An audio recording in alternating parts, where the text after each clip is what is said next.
So I'm queer. I'm not a trans person, but I identify as queer. I have worked in the realm of sexuality and health and law and human rights for several years. And I'm going to talk to you about a legislative process that I was very close to, which is also, funnily enough, apparently going to see the light of day only now, 12 or 14 years after it began. And and I think there are some lessons to be learned from that, which I'd like to kind of talk a little bit about. But based on that experience, I'm also wondering if we can pose some really challenging questions to ourselves, which I'll come to. Um, and then also consider what are the alternative strategies. So if the question before this panel is the transgender bill a promise, and strategies for the future, then maybe it's not a promise, and maybe the strategies for the future then are quite different. Um, so I'm going to reflect on how ideally things should happen in a legislative process, according to me, because I was part of a pretty ideal kind of process to a certain point. And I'll describe that a little bit to you. And I think in that process, we came up with some ideas of what is absolutely minimum. I think Diksha in the earlier panel coined this, used the phrase minimum core program or something like that, if I'm not mistaken. And I'm also, I'm kind of looking at that in the context also of 377.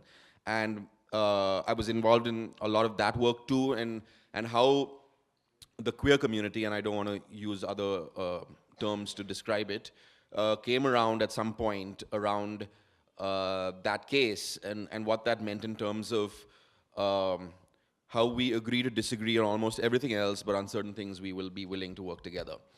And finally, I just want to say a few things about what are the options if something becomes very, very problematic. To me, this law is actually so deeply problematic, and I think it's quite clearly two trans people who have engaged with this process, that I think actually we need to kind of clean the slate here and really begin anew in terms of the claims and the claims that we're making as trans people are making as a community, and in the context of what we absolutely reject. Um, a lot of what I'm going to say is actually I've heard right through the last 2 days. So I'll recap some of that too. But I'm going to talk about this thing called the HIV. Well, I don't know what it's called now, but it was the HIV bill. And so this was around 2002, and I think the process itself was, and how it emerged was interesting. So I was part of an organization called Lawyers Collective, in which there was the HIV/AIDS unit. This was in the early 2000s, when the expectation was that the country was going to actually deal with an epidemic which was as serious as sub-Saharan Africa, which fortunately hasn't been the case. But given that, there was certainly some massive investment in the area, which has come in for criticism, and validly so to some extent.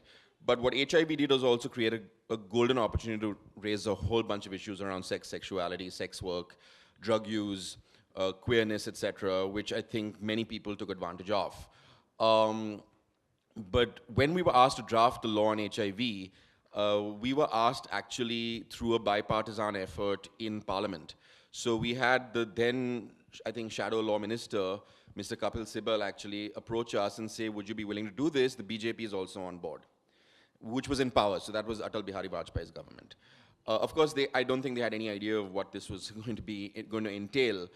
But one of the things we were clear about was, and we had been working on HIV for several years by then, was that we would not draft a legislation and present it to them unless all the stakeholders involved had a say in what that legislation should or should not look like. And that is not to say that everything that everyone said had to be reflected in the law, but that a consensus was developed around what this law should be. HIV being this complex epidemic, which questions everything from class to economics to location, urban, rural, sexuality, profession, behavior, etc., was something that was going to require a real, kind of panoramic view of a bunch of issues. And so what we did was we actually, we told the government that we're going to actually require money to do this. Do you have the money to give us to actually workshop this law? So we're going to take it around the country, and we're going to actually start with a blank draft with maybe 3 broad ideas of what a law should be, and then populate it with ideas that come from the community and from lawyers, etc. And so began a process of really understanding, first of all, what are HIV laws, what do HIV laws look like elsewhere in the world? And I don't think this government, for instance, has looked at what trans laws are elsewhere in the world, and there is a development on that that is taking place in the last decade or so. And there's some very interesting examples. Anyway, so we looked at that, and then we went to the, first and foremost, the people living with HIV, the community most affected by being HIV positive and what that entailed.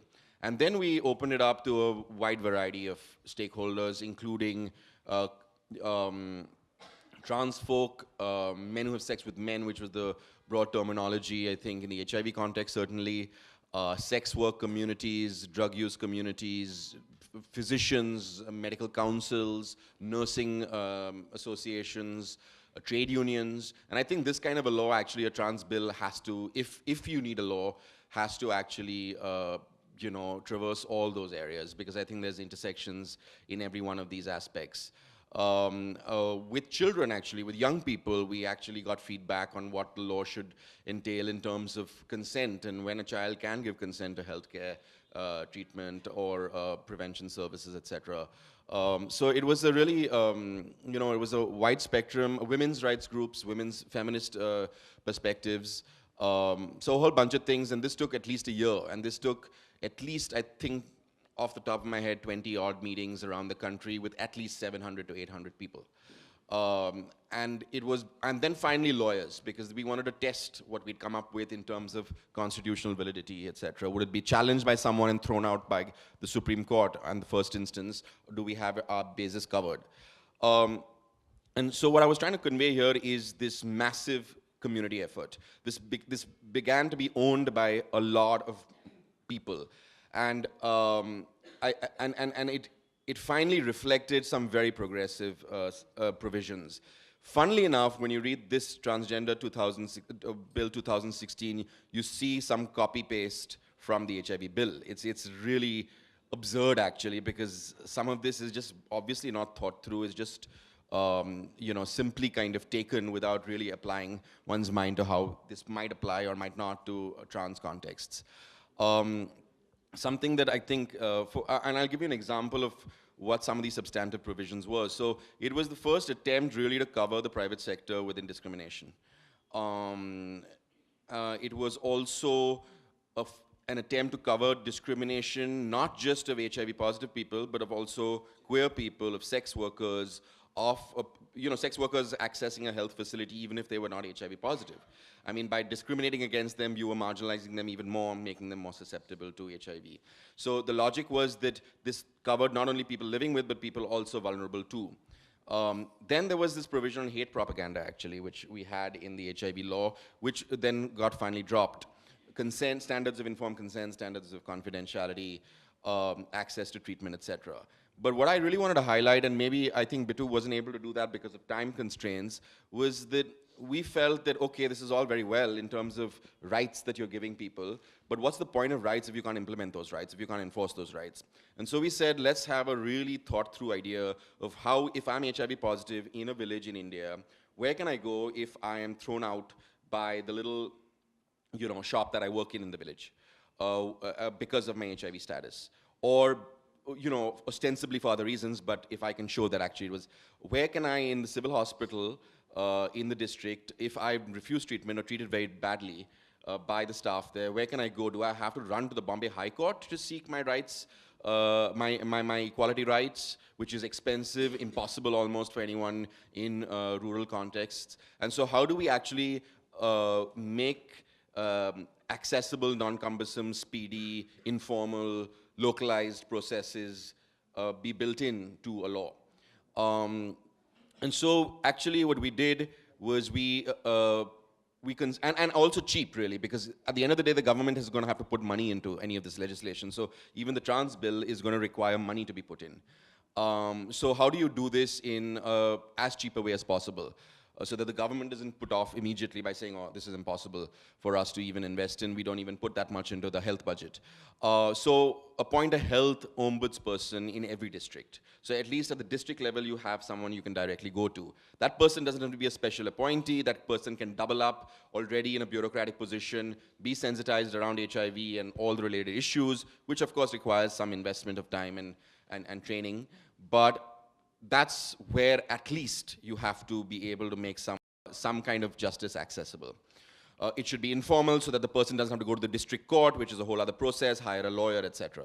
The other was that if you work in an institution which employs 20 people or less, that institution is obliged, like sexual harassment policy, to actually have someone in place as a complaints officer who can deal with this problem there and then. So this is the bill we proposed, and I've given you a nutshell, of course, of it.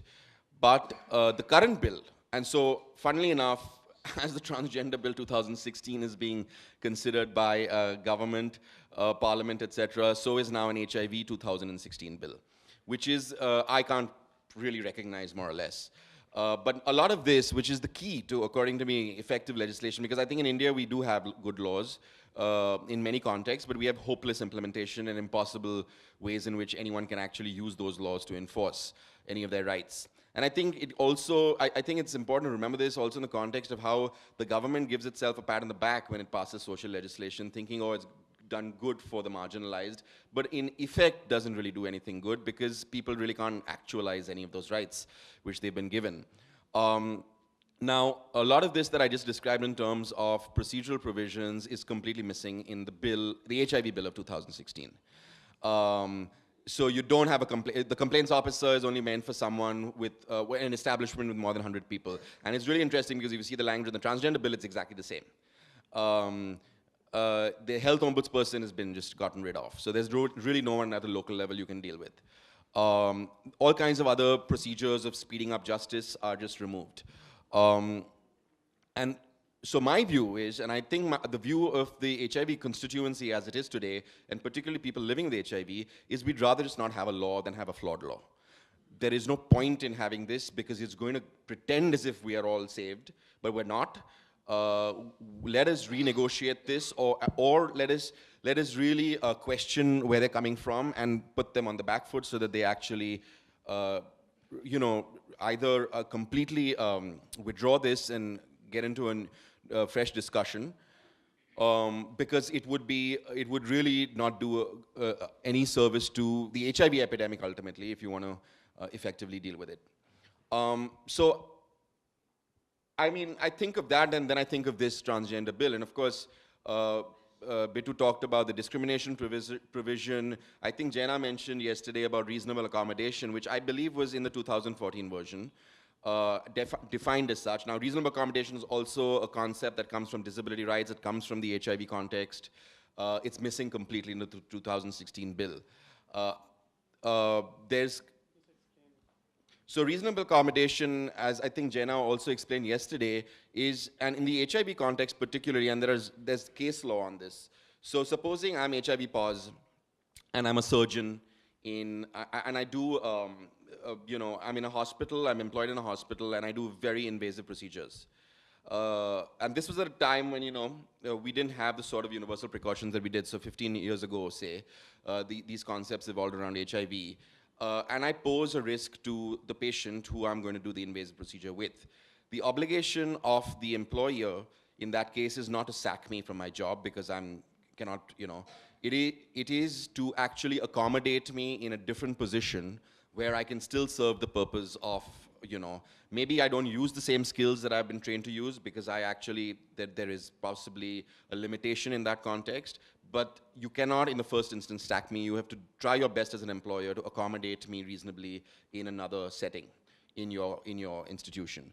So that was broadly how it played out in the HIV context.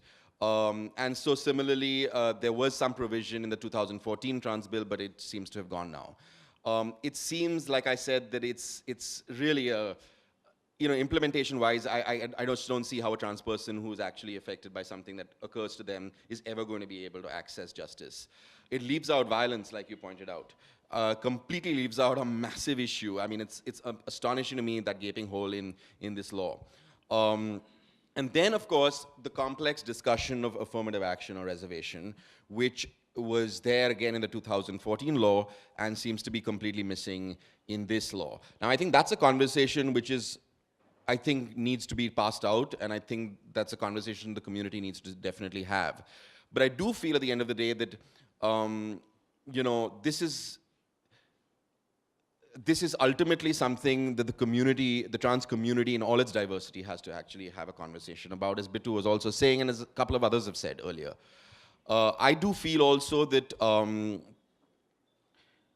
I think we should start thinking about whether, as trans people and as allies of trans people, whether the NALSA judgment itself and what it fundamentally lays down is good enough for now. Can we use it in, you know, in tandem with, say, policy at the state level? So you don't have to go through a legislative process. You actually influence bureaucrats, and you influence the health ministry and whatever other ministries, the law ministry, the you know, home ministry, etc., whatever the intersectional ministries are, to say, listen, right now let's not think of a law, but bring into place policy which actually protects us, and enforce that policy, because law is a more long-winded process. It requires a lot more thinking through. That, together with the NALSA judgment, would that be sufficient? Of course, one of the things that occurs to me is the transgender welfare boards that have popped up in many states. Now, of course, we also know that there are many faults with those things, but is tinkering with them easier than tinkering with a law and then presenting it back to Parliament, which seems to be completely inept in being able to deal with the issues that we really want them to deal with? So that's a question I'd put out there. I mean, I think we have to think of different ways in which, I don't think we're obsessed with the law so much. I said this yesterday too, that I think the law the law is very limited in dealing with a lot of issues. And I think particularly issues around identity and the fluidity of identity and the self-discovery of identity and really complex stuff like that. The law is just so, it's so bland in that way. I do think, though, that the law can be empowering, and I'm just wondering if the NALSA judgment in terms of law is empowering enough then to be able to actually get some traction in advancing trans rights. Now I'm just going to list a whole bunch of things that have occurred to me, and we've thought of in the context of queer, you know, LGBT queer issues too, but are there other strategies? And I think a lot of this came up yesterday also. So for instance, can we judicially challenge some other laws which actually then create safer environments for trans people? The police acts. Sudhir mentioned this yesterday when he was at the last panel. The Begging Act, someone mentioned. The Hyderabad Eunuchs Act, you mentioned, Vaijanti. Are those things at a local level which we can either challenge through the court system, or we actually start sensitizing the local, you know, the legislative, the members of legislative assemblies, MLAs. Then I do know that there is an Omnibus Anti-Discrimination Law initiative that I was partly a part of discussions around, and that I think some people are looking at more closely. So if you want to look at fundamentally discrimination, at least in the context of trans people, but look at it as a wider kind of context of marginalization on basis of caste, class, religion, sexuality, etc. I think the other thing which personally would be really important from what I know of the human rights issues trans people face, but also queer people more generally face, is police accountability. What can we do to actually, which is a narrow initiative, it's an initiative of how do we, you know, shine a light on the abuse of power by the police against trans people and make that a focus of our advocacy.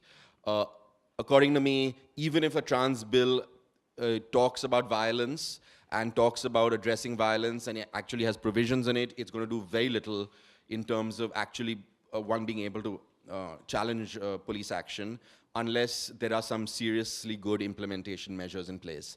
So maybe forget the trans bill and just bring police to book when we see atrocity. And that requires, of course, work with legal aid outfits and all kinds of other stuff. The Atrocities Act was mentioned as something, an Atrocities Act was mentioned as something which I initially would not, I mean, a standalone Trans Atrocities Act, I think is, again, a very singular kind of thing which might not be the best way forward. Something was mentioned yesterday around creating a body of evidence on atrocities, and I think that's going to be terrifically useful. I think judicial and magistracy sensitization needs to happen. This requires money, this requires time, resources, all kinds of stuff, and I think media and the way media represents some of this. So I think there's a variety of other ways. I mean, I don't think we have to be obsessive about the trans bill. If we can see to it that the Parliament and the Cabinet does not move on it any further, I think there are other ways in which to focus on advancing and strategies for the future. I do feel, and this is what I'll end with, you know, some of you might know this, most of you might know this, I don't know how many do, but so the 377 challenge that took place in 2001 has been a very fraught experience. Within the community, not outside. I mean, of course, for the outside, one knew it was going to be fraught. But from within the community, it was a very complex experience. It created fissures within the community. It created friction. But over time, the one thing that, and again, I don't know the right words for this, LGBT, queer, whatever, but you know what I mean, community got around on, at least as a common minimum program, was that we need to decriminalize same-sex sex, and that's what 377 essentially does, although it doesn't say that it does that. And I think that is something we were able to unify around. And so I think for the trans community also, I think a common minimum kind of program on, okay, what are the fundamentals that we actually need to move ahead on would be really useful.